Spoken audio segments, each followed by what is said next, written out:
এই ছেলে বসো, তুমি কি কাজ দেখাচ্ছ? কিছুক্ষণ অপেক্ষা করেন।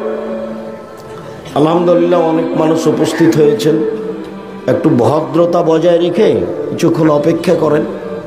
আর যারা দোকানপাটে বসে আছেন, আপনার একটু শরম হয় না কেন, লজ্জা হয় না কেন?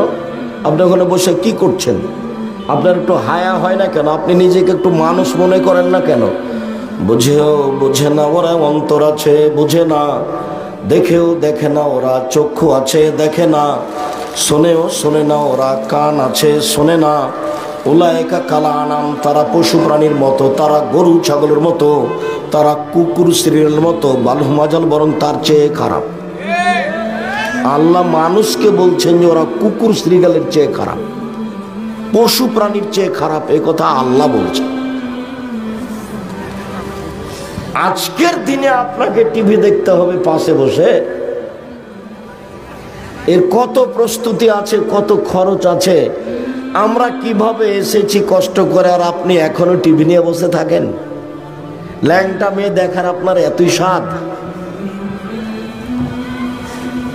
টুপি মাথায় দিয়ে এসার সালাত আদায় করে আপনি দোকানে বসে থাকেন। আমি বলেছি 4টা কাজ করবেন জীবনে: 5 ওয়াক্ত সালাত, হালাল রুজি, কোরআন তেলাওয়াত, আড্ডা না পিটা। দোকানে বসে বা কোনো জায়গায় বসে আড্ডা পিটবেন না, গল্প করবেন না। আড্ডা পিটা চিরদিনের জন্য হারাম। দোকানে গেছেন, 1 কেজি লবণ নেবেন, 250 মরিচ নেবেন। আসসালামু আলাইকুম, এই ছেলে লবণ আছে? জি। মরিচ আছে? দাও তো 1 কেজি 250। দাম দেওয়া হয়েছে, আসসালামু আলাইকুম। আপনি ওখানে 5 মিনিট দেরি করবেন না।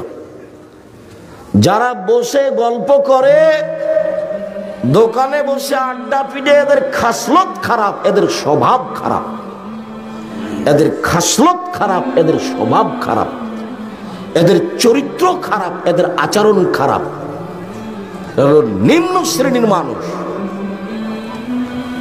দোকানে বসে আড্ডা পিটে মানুষের বদনাম করে, ল্যাংটা মেয়ে দেখে, সে কেমনে শিক্ষিত মানুষ, সে কেমনে শিক্ষিত হয়? এটা হয় কি করে? শিক্ষা তো অত বোকা জিনিস নয়।